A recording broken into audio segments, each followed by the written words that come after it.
Hello बच्चों, हमारे इस चैनल में आप सभी का स्वागत है। और आज के इस वीडियो में हम लोग बात करने वाले हैं series and parallel combination of cells. ठीक है, ये टॉपिक जो है ये करंट इलेक्ट्रिसिटी से है और एग्ज़ाम के व्यू से ये बहुत ही इम्पोर्टेंट टॉपिक है क्योंकि इससे रिलेटेड न्यूमेरिकल्स प्रॉब्लम आते हैं।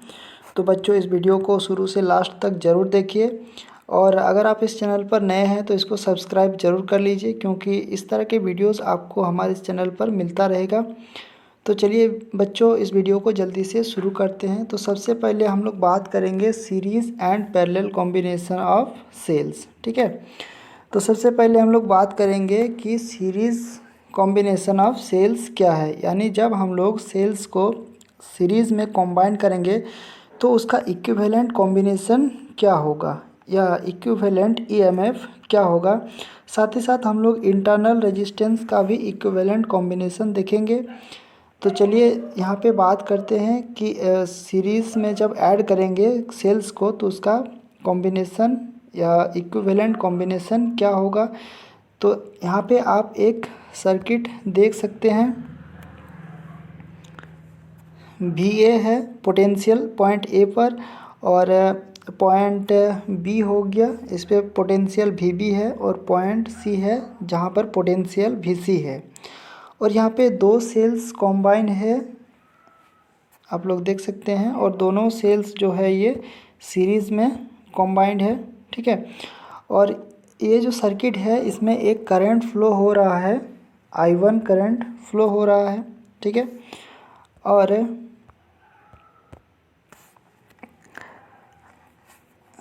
पहला सेल के अक्रॉस जो ईएमएफ है वो E1 है और दूसरे सेल के अक्रॉस ईएमएफ जो है वो E2 है और इसका इंटरनल रेजिस्टेंस R1 है और इसका इंटरनल रेजिस्टेंस R2 है। ठीक है, तो अब इस कॉम्बिनेशन का हम लोग इक्विवेलेंट ईएमएफ निकालेंगे या इक्विवेलेंट पोटेंशियल डिफरेंस कितना होगा उसको हम लोग निकालेंगे।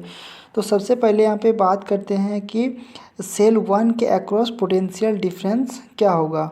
तो the potential difference between the positive and negative terminals of the first cell. आप लोग फर्स्ट सेल में देख सकते हैं कि यहाँ पे दो एंड्स है, एक पॉजिटिव एंड है एक नेगेटिव एंड है। तो इस सेल के अक्रॉस जो पोटेंशियल डिफरेंस है वो कितना होगा या क्या होगा। तो पोटेंशियल डिफरेंस ए और बी के बीच में जो तो पॉइंट ए और पॉइंट बी के बीच में जो पोटेंशियल डिफरेंस होगा या फर्स्ट सेल के अक्रॉस जो पोटेंशियल डिफरेंस होगा वो वी ए बी के बराबर होगा और V A B equals to हो जाएगा V A minus V B बराबर E1 माइनस IR1। ठीक है, क्योंकि किसी सेल के अक्रॉस जो पोटेंशियल डिफरेंस होता है उसका फॉर्मूला होता है V equal to E minus IR। और यहाँ हम लोग फर्स्ट सेल की बात कर रहे हैं इसीलिए V A B equal to E1 minus IR1 हो गया और इसको हमने इक्वेशन 1 मान लिया। अब सिमिलरली अगर हम लोग सेकेंड सेल की बात करें तो इसके अक्रॉस जो पोटेंशियल डिफरेंस होगा V B C equals to V B minus V C equals to E2 minus IR2 और इसको हम लोग इक्वेशन 2 मान लेंगे। ठीक है, तो इस तरह से पोटेंशियल डिफरेंस अक्रॉस सेल 1 हो गया वी ए बी और पोटेंशियल डिफरेंस अक्रॉस सेल 2 हो गया V B C equals to E2 minus IR2। अब अगर हम लोग इस कॉम्बिनेशन के जो एंड्स है यानी जो टर्मिनल्स है वी ए और वी सी के अक्रॉस अगर हम लोग पोटेंशियल डिफरेंस निकालना चाहे यानी वी ए सी तो वो हो जाएगा V A minus V C यानी potential difference at point A minus potential difference at point C. तो इक्वेशन 1 और इक्वेशन 2 को अगर हम लोग इस इक्वेशन में पुट करेंगे तो यहाँ से हमको इक्विवेलेंट ईएमएफ मिल जाएगा और इक्विवेलेंट इंटरनल रेजिस्टेंस भी मिल जाएगा। साथ ही साथ पोटेंशियल डिफरेंस अक्रॉस ए और सी के साथ ही साथ potential difference between points A और सी भी मिल जाएगा, यानी पॉइंट्स ए और सी के बीच कितना पोटेंशियल डिफरेंस है वो भी मिल जाएगा यहाँ पे। तो यहाँ पे हम लोग वी ए सी बराबर लिख सकते हैं V A B plus V B minus V B minus V B C. ये जो वी ए है, वी ए का वैल्यू हम लोग इस इक्वेशन से ऑब्टेन कर सकते हैं, क्योंकि अगर ये वाला इक्वेशन पर अगर हम लोग ध्यान देंगे तो यहाँ पे वी ए बराबर हो जाएगा V A B plus V B. ऐसे देख सकते हैं यहाँ पे वी ए है, इस जगह पे वी ए है, तो वी बी को जो है, ये जो वी बी है इसको अगर हम लोग लेफ्ट में ले जाएंगे तो ये वी बी के साथ ऐड हो जाएगा, यानी V A equal to V A B plus V B हो जाएगा।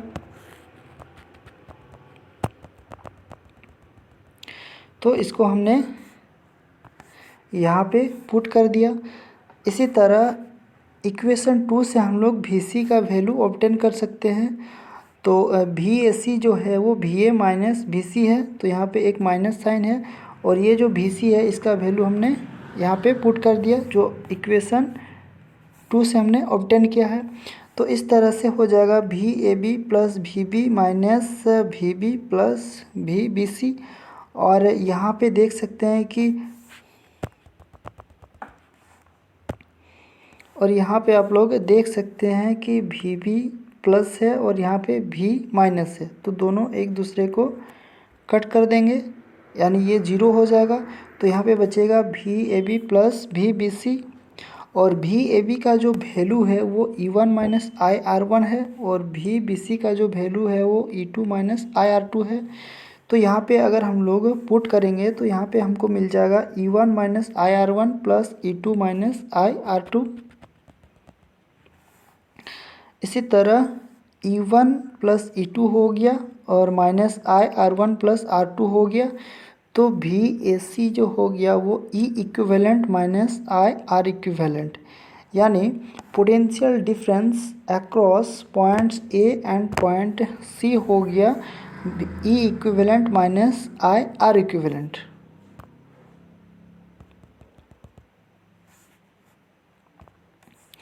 तो यहाँ पे वेर हम लोग लिख सकते हैं where E equivalent is equal to E one plus E two and R equivalent is equal to R one plus R two. इस तरह से अगर हम लोग दो सेल्स को कॉम्बाइन करेंगे, सेल 1 और सेल 2, तो हमें एक इक्विवेलेंट सर्किट डायग्राम ऑब्टेन होगा। और इस तरह से हम लोग दो सेल के जगह पे एक सेल का यूज़ कर सकते हैं जो ई इक्विवेलेंट के बराबर होगा, और इंटरनल रेजिस्टेंस भी आर इक्विवेलेंट के फॉर्म में होगा, यानी दोनों इंटरनल रेजिस्टेंस का यहाँ पे एडिशन हो रहा है। ठीक है, तो इस तरह से हम लोग ई इक्विवेलेंट बाय आर इक्विवेलेंट लिख सकते हैं।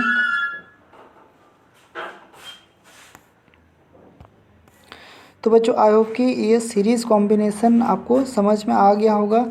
तो अगर यहाँ पे n number of cells series में कॉम्बाइंड होगा तो यहाँ पे जो ई इक्विवेलेंट हो जाएगा वो E one plus E two plus ई थ्री, जैसे यहाँ पे ई थ्री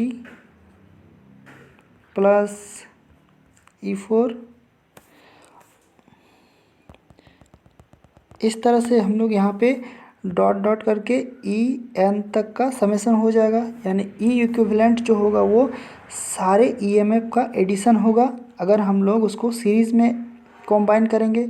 साथ ही साथ आर इक्विवेलेंट जो हो जाएगा वो R one plus R two, क्योंकि यहाँ पे दो ही सेल हैं, और अगर यहाँ पे एन नंबर ऑफ सेल्स रहेगा तो इसके इंटरनल रेजिस्टेंस का एडिशन जो हो जाएगा वो R one plus R two dot dot R N तक जाएगा। ठीक है, तो इस तरह से जब भी सेल्स का सीरीज़ में कॉम्बाइन किया जाएगा या सेल्स को हम लोग सीरीज़ में कॉम्बाइन करेंगे तो ई इक्विवेलेंट सारे ईएमएफ का एडिशन हो जाएगा, और आर इक्विवेलेंट हो जाएगा वो R one plus R two. साथ ही साथ यहाँ पे पोटेंशियल डिफरेंस हम लोग देख सकते हैं, जैसे दो सेल्स के बीच हम लोग पोटेंशियल डिफरेंस निकाले V A C equal to E equivalent minus R I R equivalent के फॉर्म में होगा। तो बच्चों आई होप की ये जो सीरीज़ कॉम्बिनेशन है सेल्स का ये आपको समझ में आ गया होगा। तो चलिए अब हम लोग डिस्कस करते हैं पैरेलल कॉम्बिनेशन ऑफ सेल्स।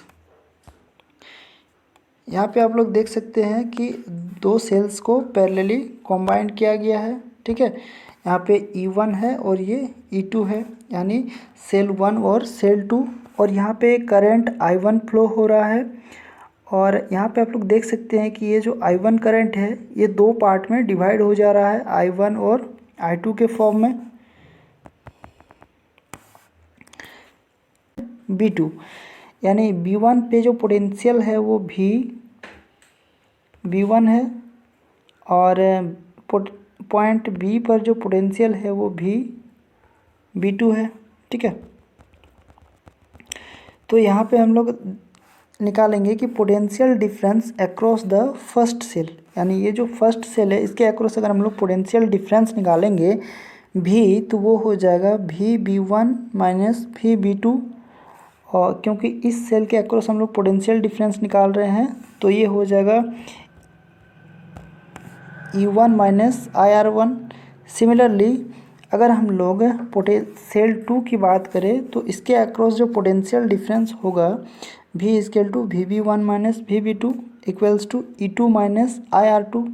अब आपको यहाँ पे कन्फ्यूज़न हो सकता है कि दोनों केस में VB1 माइनस VB2 है, लेकिन इस केस में यहाँ पे E1 माइनस R2 है और यहाँ पे E2 माइनस R2 है। तो यहाँ पे मैं बताना चाहूँगा कि ये जो सेल्स का कॉम्बिनेशन है ये पैरेलल कॉम्बिनेशन है। और हम लोग जानते हैं कि जब सेल्स को पैरेलल में ऐड किया जाता है या कंबाइन किया जाता है तो सेल्स के अक्रॉस जो पोटेंशियल डिफरेंस रहता है वो सेम रहता है इन पैरेलल कॉम्बिनेशन। ठीक है, इसीलिए यहाँ पे E1 माइनस IR1 हो गया इन केस 1, यानी जब सेल 1 की बात करेंगे। और अगर हम लोग सेल 2 की बात करेंगे तो यहाँ पे potential difference E2 minus I2R2 हो जाएगा, क्योंकि इस सेल के अक्रॉस I2 करंट फ्लो हो रहा है और फर्स्ट सेल के अक्रॉस I1 करंट फ्लो हो रहा है।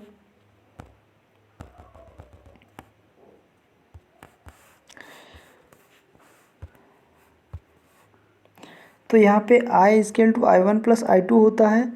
और अगर हम लोग इक्वेशन 1 की बात करें तो यहाँ से हमको I1 का वैल्यू ऑब्टेन हो जाएगा, और ये I1 का जो वैल्यू होगा वो E1 माइनस V/R1, और I2 का जो वैल्यू होगा वो E2 माइनस V/R2 के बराबर हो जाएगा।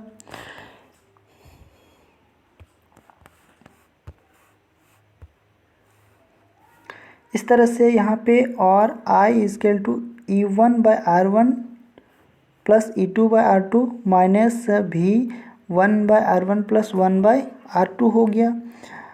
और अगर हम लोग यहाँ पे R1 और R2 का एलसीएम लेंगे तो ये हो जाएगा R1 इंटू R2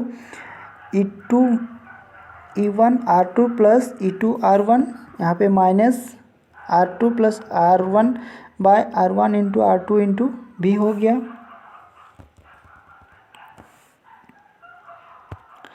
इसी तरह से अगर हम लोग आगे इसको सॉल्व करेंगे तो I का जो वैल्यू होगा वो E1R2 plus E2R1 minus R1 plus R2 V/R1 into R2। और इस तरह से अगर हम लोग इसको सॉल्व करेंगे तो V जो हो जाएगा यानी इक्विवेलेंट पोटेंशियल डिफरेंस, या सिंपली हम लोग कह सकते हैं कि पोटेंशियल डिफरेंस जो हो जाएगा वो V=E1R2 plus E2R1/R1 plus R2 minus IR1 into R2/R1 plus R2। तो यहाँ से V इक्विवेलेंट जो है ये हो जाएगा E equivalent minus R equivalent, फिर E equivalent equal to E1R2 plus E2R1/R1 plus R2।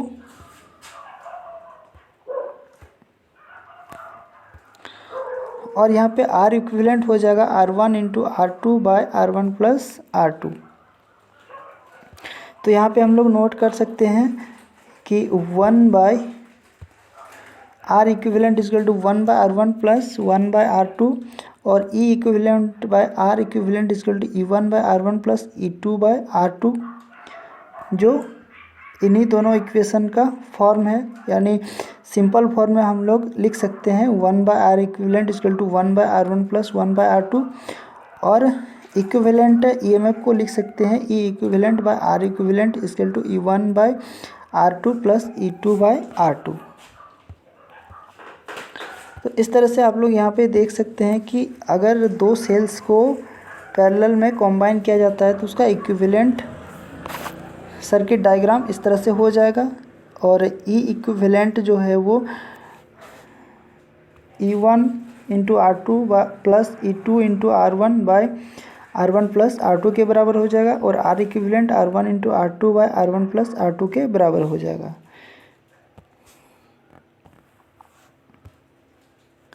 अगर हम लोग यहाँ पे n नंबर ऑफ़ सेल्स की बात करें, अगर n नंबर ऑफ़ सेल्स को पैरेलल में कॉम्बाइन किया जाता है तो उसका R इक्विवेलेंट जो है वो इस तरह के फॉर्म में आएगा, यानी उसका अगर हम लोग फार्मूला ऑब्टेन करना चाहे तो वो हो जाएगा 1/r equivalent equal to 1/r1 plus 1/r2 plus dot 1/rn, और E equivalent by R equivalent equal to E1/r1 plus E2/r2 plus dot En/Rn।